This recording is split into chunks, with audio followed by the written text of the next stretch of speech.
2022년 11월 전 세계는 하나의 질문으로 인해 멈춰섰습니다. 바로 챗GPT의 등장이었죠. 이 혁명의 중심에는 인류의 미래를 설계하겠다고 자처한 한 남자가 서 있습니다. 바로 오픈 AI의 수장 샘 올트먼입니다. 그는 단순한 기업가가 아닙니다. 인류가 도구에게 던지는 질문 자체를 통제하고 설계하는 인물이죠. 샘 올트먼은 어떻게 실리콘밸리의 왕좌를 차지했으며 그가 그리는 다음 세상은 어떤 모습일까요? 1985년 미국 일리노이주에서 태어난 샘 올트먼은 18살 때 처음으로 매킨토시 컴퓨터를 손에 넣었습니다.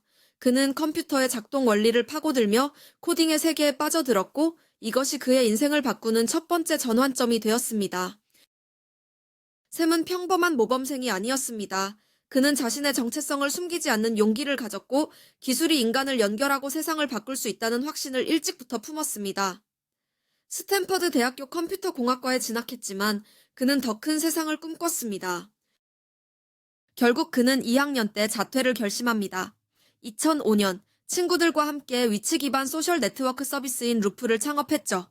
이것은 Y 콤비네이터의 첫 번째 기수 중 하나로 선정되며 전설적인 행보의 시작을 알렸습니다.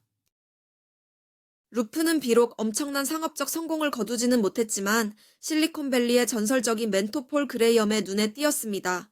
폴은 샘 올트먼을 보고 그가 원하는 것은 무엇이든 이루어낼 인물이라고 극찬했죠.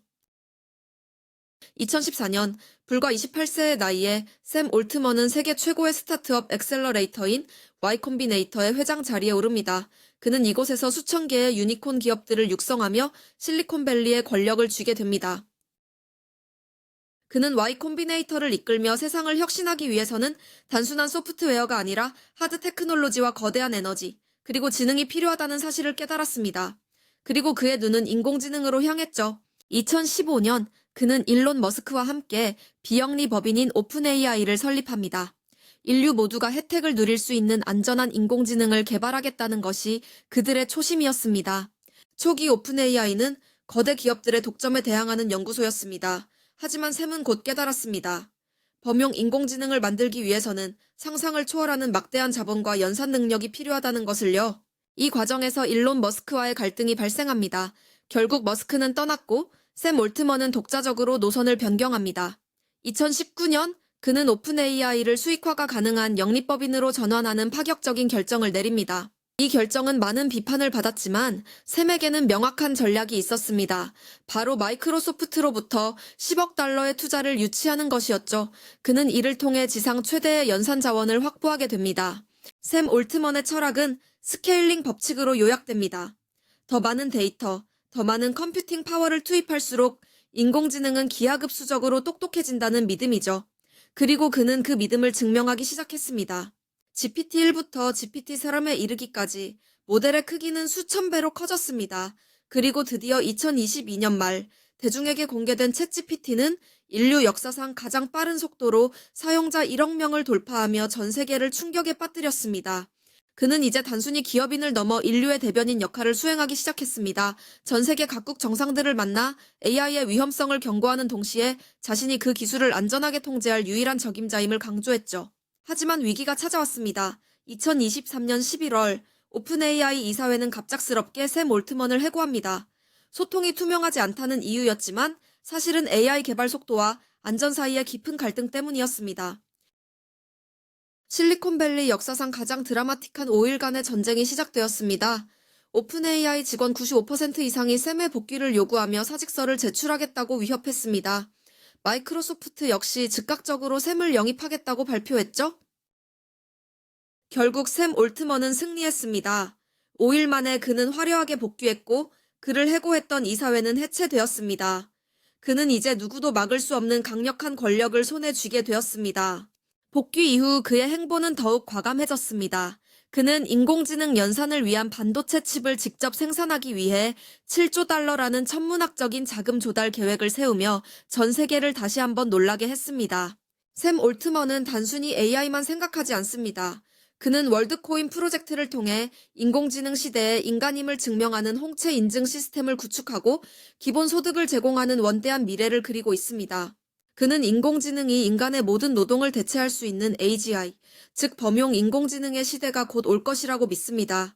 그리고 그 시대에는 노동의 가치가 사라지고 지능과 에너지만이 부의 원천이 될 것이라고 주장하죠. 샘 올트먼은 차분하고 논리적인 말투 뒤에 엄청난 야망을 숨기고 있습니다. 그는 스스로를 인류의 구원자로 보거나 혹은 신과 같은 기술의 열쇠를 쥔 문지기로 여기고 있는지도 모릅니다. 비판자들은 그가 너무 위험한 속도로 인공지능을 개발하고 있다고 말합니다. 통제 불능의 AI가 탄생할 경우 인류가 직면할 위험에 대해 샘은 그럴 수 있지만 우리가 해야만 하는 일이라고 답합니다. 그의 일상은 지독할 정도로 전략적입니다. 재난에 대비한 벙커를 준비하고 채식 위주의 철저한 자기관리를 하며 1분 1초를 효율적으로 사용합니다. 그는 마치 자신의 삶조차 최적화된 알고리즘처럼 운영합니다. 샘 올트먼은 말합니다. 과거를 돌아보는 대신 미래를 발명해야 한다고 말이죠. 그는 단순히 챗봇을 만든 것이 아니라 인류가 지식을 습득하고 세상을 이해하는 방식 자체를 바꾸고 있습니다. 이제 인류는 그가 던지는 질문에 답해야 합니다. 우리가 창조한 지능이 우리보다 똑똑해질 때 우리는 주권을 지킬 수 있을까요? 샘 올트먼은 이미 그 답을 알고 있는 듯합니다. 그는 인공지능이 인류를 파괴할 확률을 0%라고 말하지 않습니다. 하지만 그는 그 리스크를 감수할 가치가 있다고 믿죠. 그에게 중요한 것은 완벽한 안전이 아니라 멈추지 않는 진보입니다. 오픈 AI의 내부에서는 지금 이 순간에도 GPT-5 그리고 그 이상의 모델들이 개발되고 있습니다. 샘 올트먼이 통제하는 이 질문의 창구가 다음에는 어떤 대답을 우리에게 가져다 줄까요? 누군가에게는 희망의 상징으로, 누군가에게는 두려움의 대상으로 불리는 남자, 샘 올트먼. 그는 오늘도 실리콘밸리의 샌드힐 로드 어딘가에서 인류의 다음 장을 써 내려가고 있습니다. 샘 올트먼의 위인전은 아직 끝나지 않았습니다. 아니, 이제 막 서론이 끝났을 뿐이죠. 인공지능과 함께할 인류의 긴 여정에서 그는 영원히 질문을 통제하는 사람으로 기억될 것입니다.